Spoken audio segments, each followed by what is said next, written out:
Hello all, जो game आपण आत्ता बघणार आहोत तो 2021 साली झालेल्या कॅन्डिडेट स्पर्धेमधील सामना आहे.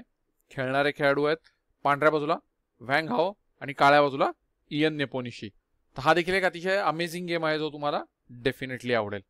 डावाची सुरुवात पांढऱ्या खेळाडूने केली. E4 उत्तर आले E5, night F3, knight F6. हा पेट्रोव डिफेन्स आहे. Knight takes E5, D6, knight F3, knight takes E4, D3, knight F6, D4, D5, bishop D3, bishop D6, queen E2 check, queen E7. म्हणजे तुम्ही जर बघितलं तर दोन्ही खेळाडूंनी सिमेट्रिक ओपनिंग केलेली आहे. ज्यानंतर क्वीन टेक्स E7 चेक आणि उंटाने वजीर न मारता किंग टेक्स E7. हे थोडंसं सरप्राइजिंग होतं कारण आता लगेच कॅसलिंग करता येणार नाही. कॅसलिंग आर्टिफिशियल होईल, पण नेपोने ती रिस्क घेतलेली आहे. पुढची चाल होती castle, night C6, C3, H6, night H4, rook E8, knight F5 check, bishop takes F5, bishop takes F5, king F8. म्हणजे तुम्ही जर बघितलं तर काळ्या खेळाडूने आपला पांढरा उंट जो आहे तो पांढऱ्या घोड्याशी एक्सचेंज केलेला आहे. अर्थात आता तुम्ही जर परिस्थिती बघितली तर पांढरे स्क्वेअर्स जे आहेत ते काही फारसे ऍक्टिव्ह नाही आहेत. सो हे कॅल्क्युलेशन त्याचं असू शकतं की पांढरे स्क्वेअर फारसे ऍक्टिव्ह नसल्यामुळे तो बिशप जास्तीत जास्त लवकर एक्सचेंज करून टाकायचा. पुढची चाल होती G3, night E7, bishop H3, night C8. ज्यानंतर night D2, A5, A4, C6. आणि आता तुम्ही जर पोझिशन बघितली तर तुमच्या लक्षात येईल की खरोखरच व्हाईट बिशप जो आहे तो फारसा गेम मध्ये काही ऍक्टिव्हिटी करत नाहीये. तो एका कोपऱ्यात अडकलेला आहे. काळी प्यादी अतिशय पद्धतशीरपणे एकमेकांच्या सपोर्टमध्ये पांढऱ्या स्क्वेअर्स वरती आहेत. त्यामुळे खरोखरच पांढऱ्या बिशपला फारसं खरंच काही काम गेम मध्ये नाहीये. म्हणूनच तो बिशप एक्सचेंज करणं कदाचित बरोबर चाल होती. पुढची चाल होती रूक D1, H5, night F1, G6.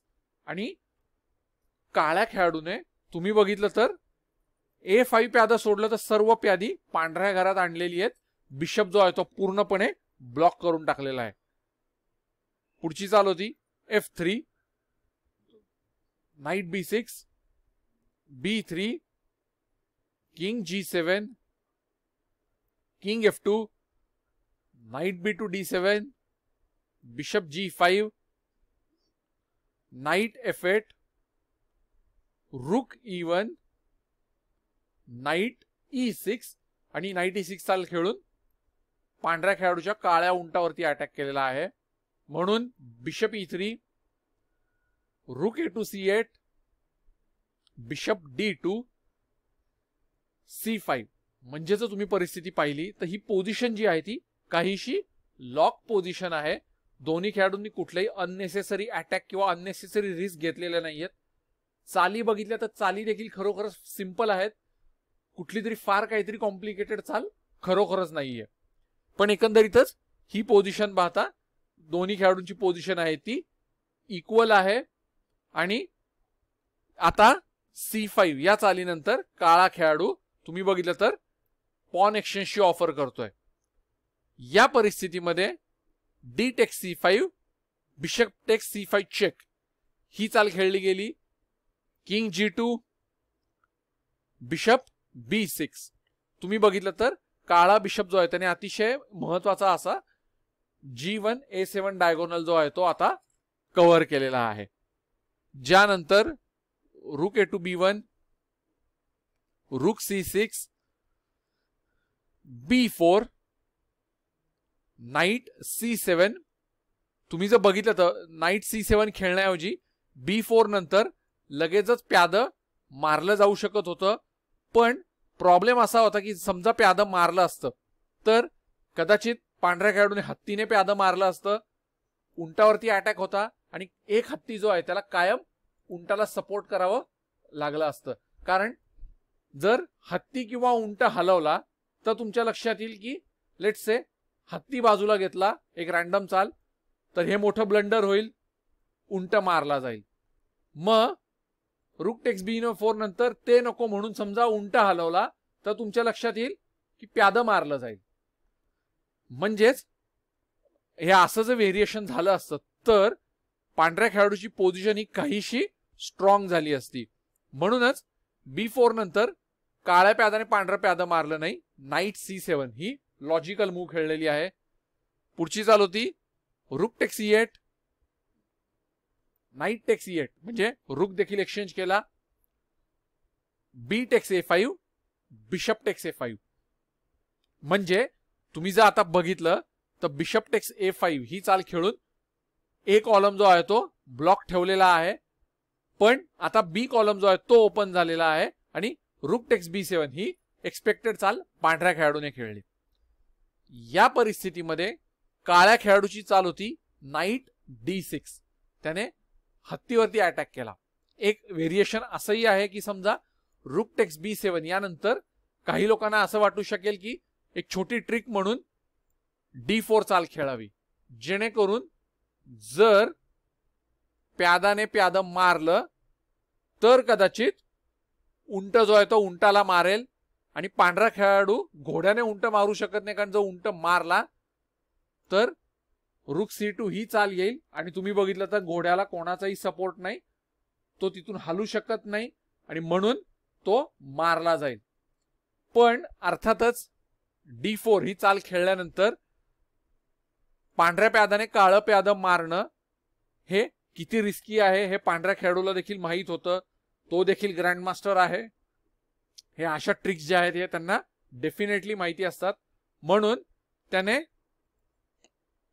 रूक टेक्स B7 या चालीनंतर काळ्या खेळाडूला देखील माहिती होती की अशा ट्रिक्स पांढऱ्या खेळाडूला देखील माहिती असतात, ते देखील ग्रँडमास्टर लोक आहेत. सो त्याने रूक टेक्स B7 या चालीनंतर D4 न खेळता नाईट D6 ही चाल खेळली. तर या परिस्थितीत पुढची चाल होती रूक A7, बिशप वरती अटॅक आहे, bishop takes C3, bishop D7, knight takes D7, bishop takes C3 check, rook takes C3, rook text D7, रूक C6. म्हणजे तुम्ही बघितलं तर आता अजूनही काही एक्सचेंजेस झालेले आहेत आणि आता दोन्ही खेळाडू प्रॉपर एंड गेम मध्ये आलेले आहेत. काळ्या खेळाडूकडे डी कॉलम मध्ये पास पॉन आहे, पांढऱ्या खेळाडूकडे ए कॉलम मध्ये पास पॉन आहे.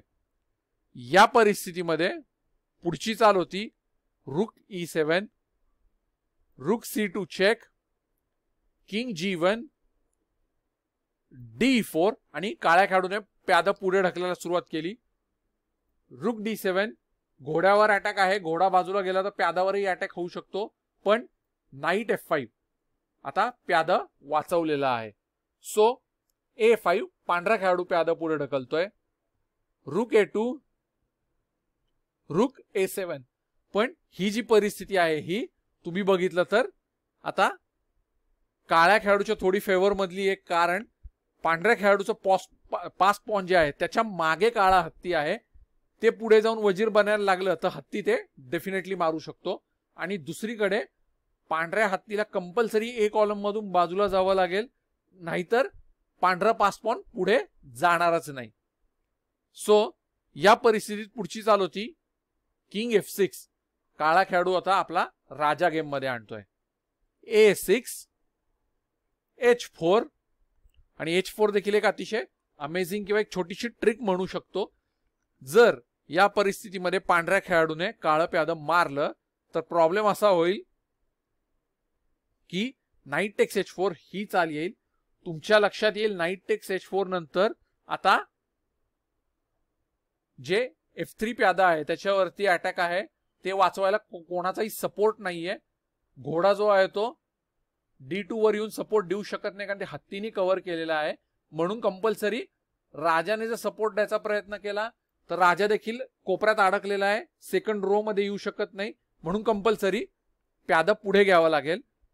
पण प्रॉब्लेम असा होईल की त्याच्यानंतर कदाचित नाईट F3 चेक हा असा चेक देखील आपल्याला बघायला मिळू शकतो. राजा अजून कोपऱ्यामध्ये ढकलला जाईल, ज्यानंतर काळा राजा पुढे येऊ शकतो आणि पांढरं प्यादं लॉस्ट म्हणजे मारलं गेल्यात जमा होईल. अर्थात हे असंच व्हेरिएशन होईल असं काही नाही, पण ही पोझिशन बघितल्यावर तुमच्या लक्षात आलं असेल 3 काळी प्यादी जी आहेत ती आत्ताच्या 3 पांढऱ्या प्याद्यांपेक्षा जास्त स्ट्रॉंग आहेत. पांढरा राजा एका कोपऱ्यामध्ये अडकलेला आहे. ॲज पर द पोझिशन ही पोझिशन कम्प्लिटली ब्लॅक प्लेअरसाठी विनिंग पोझिशन आहे. सो हे सगळं लक्षात घेऊनच H4 नंतर प्यादा न मारता रूक A8, H3, A7, king E7 आणि किंग E7 एक इम्पॉर्टंट चाल आहे यासाठी की आता काळा राजा हळूहळू A7 प्याद्यावरती अटॅक करायचा प्रयत्न करतोय आणि इथे थोडीशी काळजी घ्यावी लागते. A7 चालीनंतर तुम्हाला कंपल्सरी 7th म्हणजे 7व्या रो मध्ये जावं लागेल, कारण चुकून जर राजा E6 वर घेतला तर हा असा चेक बसेल. राजा जो आहे तो आता बाजूला गेला तरी हे असलं व्हेरिएशन आपल्याला बोर्डवरती बघायला मिळेल जिथे पांढरा खेळाडू कम्प्लिटली विनिंग आहे.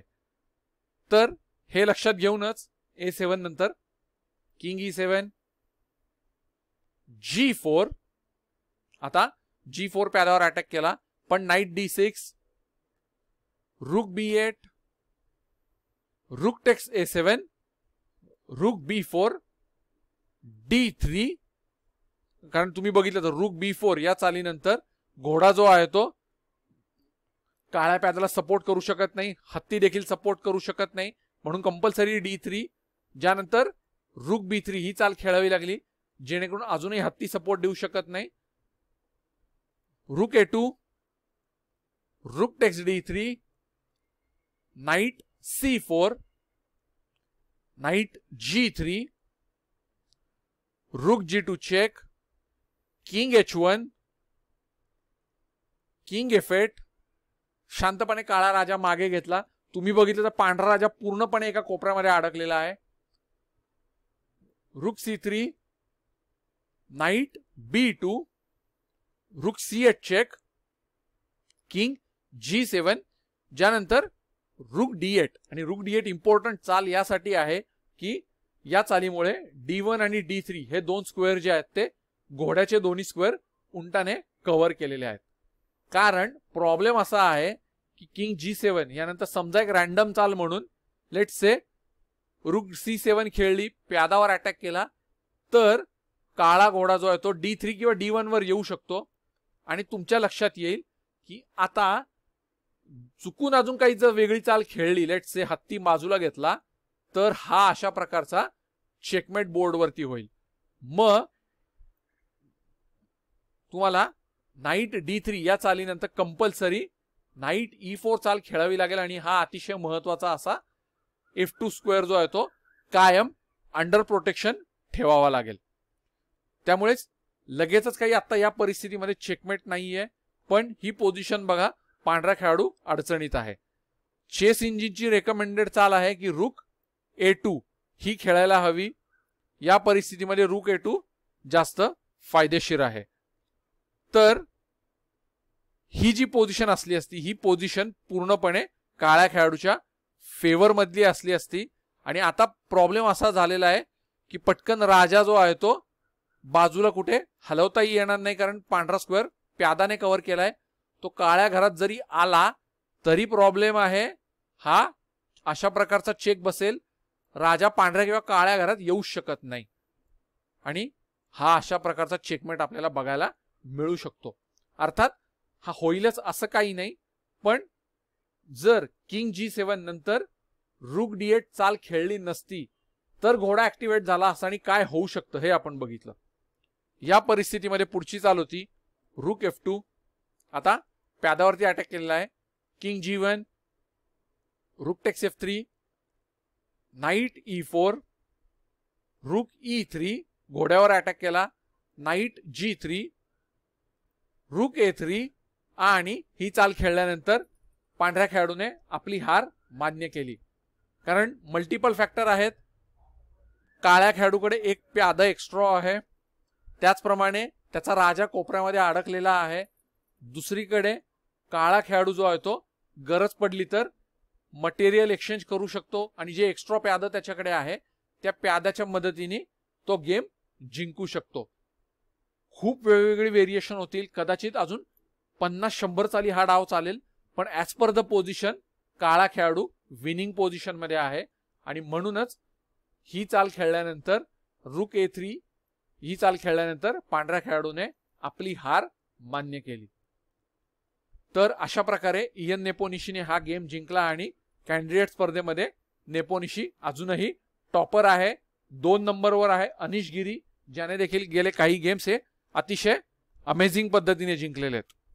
तर मॅग्नसचा चॅलेंजर कोण होणार हे बघणं नक्कीच इंटरेस्टिंग राहील. तर आय होप तुम्हाला हा गेम आवडला असेल. आवडला तर जरूर शेअर करा. मी अजूनही चांगले चांगले गेम्स घेऊन परत येईन. धन्यवाद.